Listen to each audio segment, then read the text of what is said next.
Hello friends, welcome to my channel again. Friends, मेरे channel के comment section में 4 महीने पहले एक कमेंट आया था कि मेरे पास डिस्कवर 100 सीसी है 5 गियर वाली, बहुत दब के चलती है और एवरेज सिर्फ 35 से 40 का एवरेज दे रही है। क्या प्रॉब्लम हो सकती है? मैकेनिक को दिखाया, वो वाल्व का प्रॉब्लम बोल रहा है। खर्चा 500 से 600 रुपये बोल रहा है। देखिए, पहले तो मैं बताना चाहता हूँ कि जो इंजन में है ना, अगर आपकी गाड़ी पिकअप का इशू आ रहा है, दब के चलने का मतलब आ गया पिकअप का इशू, यानी उसमें पिकअप कम है और एवरेज भी कम दे रही है। तो सबसे पहले जो स्टार्टिंग मैं बताता हूँ, स्टार्टिंग कहाँ से होती है। स्टार्टिंग होती है आपके सिलेंडर पिस्टन के अंदर।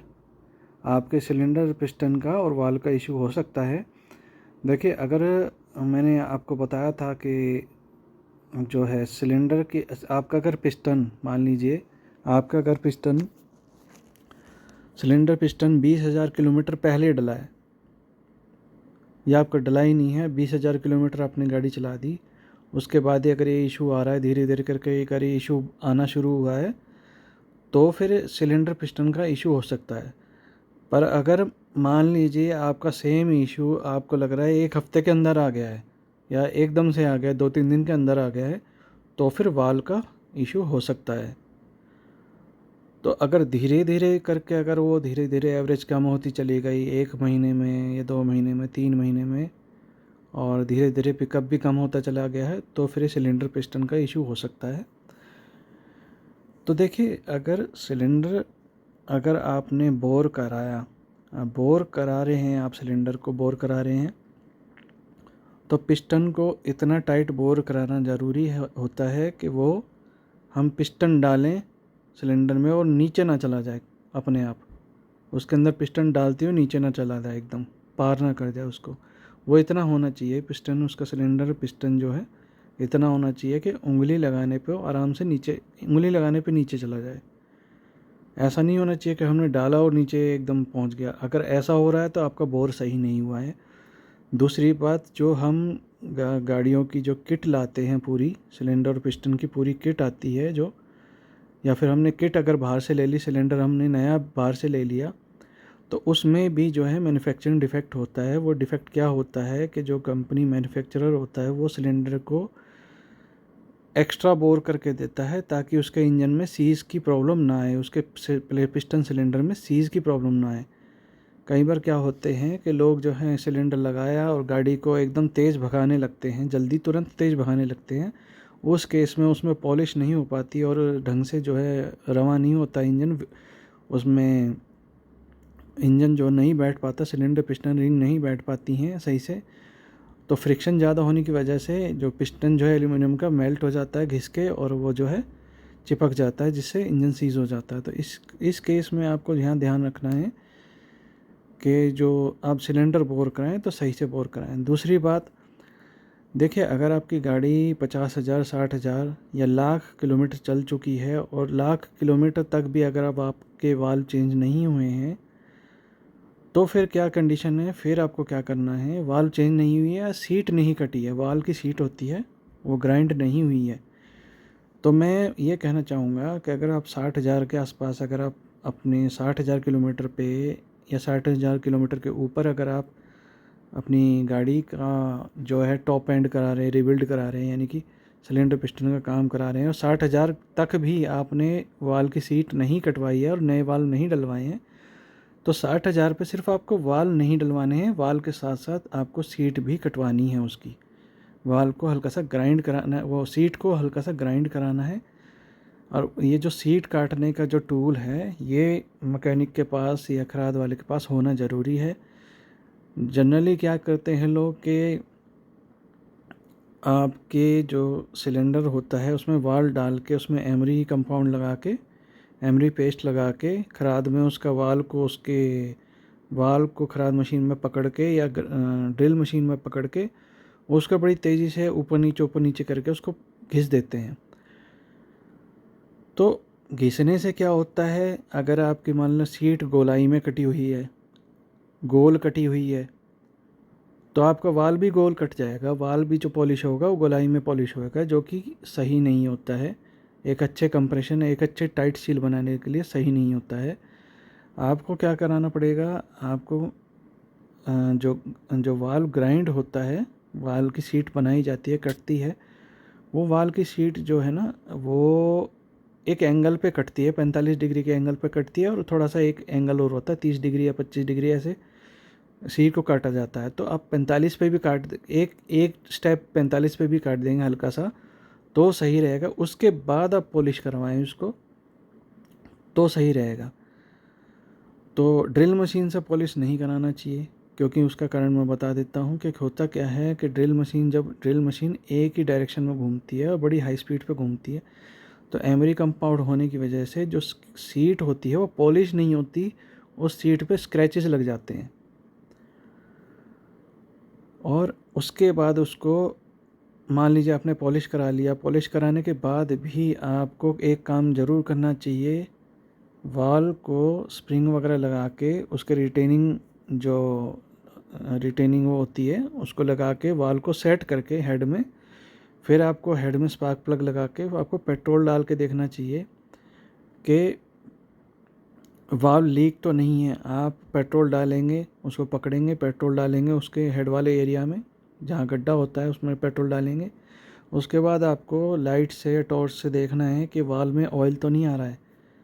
आपको इनटेक और एग्जॉस्ट वाले छेदों में देखना है कि वाल्व में से जो है पेट्रोल तो लीक नहीं हो रहा है। अगर पेट्रोल लीक हो रहा है, तो अगर जब पेट्रोल लीक हो रहा है तो एयर तो बहुत ज़्यादा लीक होगी, तो उस चीज़ के लिए आपको दोबारा से वाल्व की पॉलिश करानी है। इस चीज़ का हमेशा ध्यान रखना। अगर गाड़ी आप हेड का काम करा रहे हैं, वाल्व का काम करा रहे हैं, तो एक चीज़ का और ध्यान रखें कि अगर गाड़ी 80,000 किलोमीटर से ऊपर चल चुकी है, तो फिर आपको जो आपकी वाल्व की गाइड्स होती हैं, ब्रास की गाइड होती हैं, जो जिसमें वाल्व घुसता है, वाल्व की डंडी घुसती है, उसको चेंज कराना बहुत ज़रूरी है। वो कंपलसरी है चेंज कराना, क्योंकि अगर उसके अंदर प्ले होगा और वाल्व हिल रहा होगा, तो फिर कुछ भी कर लीजिए, आपकी वाल्व जो है ना लीक करेगा ही करेगा। हर हालत में, हर कंडीशन में वाल्व लीक करेगा, क्योंकि वो हिलेगा, वो अपनी सीट बना ही नहीं पाएगा कभी भी, और वो लीक करेगा। तो इसलिए वाल्व की जो गाइड अगर आप 60,000 किलोमीटर पे भी चेंज करा देंगे तो बहुत अच्छा रहेगा। तो स्टेप तो ये बनता है, कायदे से रूल ये बनता है कि जैसे आप हेड का काम करा रहे हैं, तो आप नया वाल्व डलवाएं, नई उसकी सीट, हल्की सी सीट कटवाएं, और नई वाल्व गाइड उसकी डलवाएं। स्प्रिंग डलवाना ज़रूरी नहीं होता है। मैं पहले भी कहीं अपने व्यूअर्स को बोल चुका हूँ कि वाल्व की स्प्रिंग डलवाना ज़रूरी नहीं होता है, वो कभी ख़राब नहीं होती है। वाल्व की स्प्रिंग टूट जाए तो चेंज कराना पड़ता है, नहीं तो वाल्व की स्प्रिंग चेंज कराना इतना ज़रूरी नहीं है। हाँ, रेसिंग बाइक हो, हाई एफिशिएंसी 300 सीसी से ऊपर की बाइक है, उसमें हाई आरपीएम पे भागने वाली बाइक है, हाई स्पीड पे भागने वाली बाइक है, तो फिर उसमें स्प्रिंग चेंज कराना ज़रूरी होता है, ताकि वो उसकी टाइमिंग सही हो, वाल्व ओपन क्लोज जल्दी जल्दी हो जाए। पर अपनी नॉर्मल बाइक्स में स्प्रिंग चेंज नहीं होते हैं, ना कराने की ज़रूरत होती है। पर फिर भी अगर आप करा रहे हैं तो आप करा सकते हैं, नहीं तो ज़रूरी नहीं होता है। जब भी आप वाल्व डलवाएं, तो उसकी वाल्व, जितनी बार भी आपका वाल्व खुलेगा उतनी बार आपको वाल्व सील डलवानी ज़रूरी है, क्योंकि वाल्व की सील को निकालते वक्त, वाल्व सील खोलते वक्त वो ख़राब हो जाती है। वाल्व की सील उसी उसी मॉडल की, उसी इंजन की डलनी ज़रूरी है, किसी और मॉडल की नहीं डलनी चाहिए। पता चले आप टीवीएस की डाल दें या किसी और बाइक की डाल रहे हैं, नहीं, ऐसे नहीं चलेगा, क्योंकि वाल्व के स्टेम का साइज़ अलग अलग होता है, वाल्व की डंडी का साइज़ अलग होता है, तो वाल्व सील का भी साइज़ अलग अलग होता है। तो अगर आप पैशन चला रहे हैं या स्प्लेंडर चला रहे हैं, तो उन्हीं के ही जो वाल्व सील डलेगी। साथ ही साथ अब ये तो होगी हेड की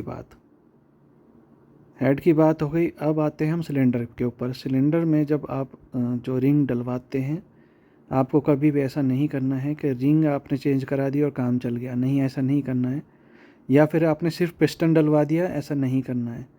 जब भी आप भी कभी भी आप परेशान आएंगे, जब भी आप सिलेंडर का काम कराएंगे, तो आपको सिलेंडर को बोर कराना है, नया पिस्टन डलवाना है, और साथ ही साथ रिंग भी नए डलेंगे और प्रॉपर ओरिएंटेशन में डलेंगे, प्रॉपर एंगल में डालेंगे।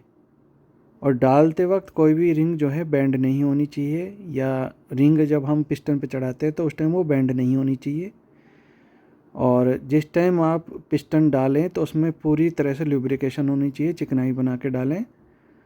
और पिस्टन की जो, ये ज़रूरी नहीं होता है कि आप जब हेड का काम कराएंगे, ये ज़रूरी नहीं होता है कि आपको क्रैंक भी खुलवानी पड़ेगी, ऐसा ज़रूरी नहीं होता है। क्रैंक में से बहुत ज़्यादा आवाज़ आ रही है तो आप उसको क्रैंक का काम करा सकते हैं, जिसमें पूरा इंजन चेंज होता है। नहीं तो होता क्या है, क्रैंक का काम और नीचे वाले इंजन का काम जो होता है वो आपका 60-70 हज़ार, 80 हज़ार, लाख किलोमीटर पे जाके होता है, अगर आपकी मेंटेनेंस ठीक ठाक है। नहीं तो आपका हेड का ही काम 3 बार, अगर मान लीजिए 3 या 2 बार आपका हेड का काम हुआ है तो जाके उसके बाद तीसरी बार आपके नीचे का भी काम होगा, नीचे इंजन का भी काम होगा, क्रैंक का काम होगा।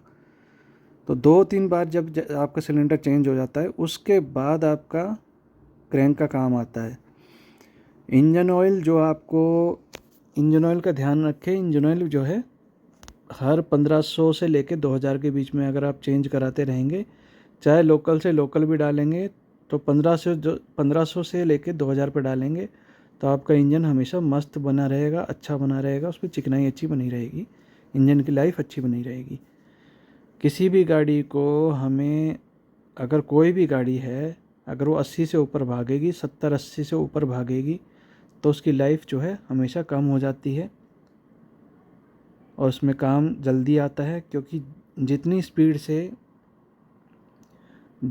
स्पीड से हम गाड़ी को भगाते हैं, जितनी स्पीड से इंजन घूमता है, उतनी स्पीड से ऑयल जो है हमारे पुर्जों में नहीं पहुंच पाता। कि मान लीजिए पिस्टन ऊपर गया, उसने नीचे तेल को पहुंच के, सिलेंडर में से पहुंच के, ऑयल रिंग्स ने सिलेंडर में से रिंग को पहुंच के, ऑयल को पहुंच के नीचे फेंक दिया, तो इतने वो ऑयल नीचे जाके दोबारा आने लायक कंडीशन में आएगा, इतने पिस्टन एक राउंड मार के नीचे दोबारा वापस आ जाएगा। तो ऑयल जो है प्रॉपरली पूरी स्पीड पे 2 सरफेसेस के बीच में इतनी स्पीड से नहीं आ पाता जितनी स्पीड से पिस्टन अप डाउन नीचे जाता है। आप अगर देखेंगे तो 50-60 किलोमीटर वाली बाइक के सिलेंडर का जो पिस्टन होता है उसमें इतने स्क्रैचेस नहीं होंगे जितनी उस गाड़ी में स्क्रैचेस होंगे जो 80-90 पे रेगुलर चलती है। तो इस चीज़ का हमेशा देखना, वो इसीलिए होता है क्योंकि ऑयल उतनी स्पीड से सिलेंडर पिस्टन को गीला नहीं कर पाता हाई स्पीड पे। तो फ्रेंड्स, मुझे उम्मीद है इस वीडियो की मदद से आपको काफ़ी सारी बातें जो है जानने का मौका मिला होगा। तो इसी तरह की वीडियोस को देखने के लिए मेरे चैनल से जुड़ने की कोशिश करिए। और अगर किसी की क्वेरीज़ वगैरह, अगर ज़्यादा सीरियस क्वेरी है तो वो व्हाट्सएप ग्रुप में जुड़िए, उसके अंदर काफ़ी एक से बढ़ के एक एक्सपर्ट्स बैठे हैं जो आपकी हेल्प करेंगे। तो फ्रेंड्स, इस वीडियो को देखने के लिए धन्यवाद।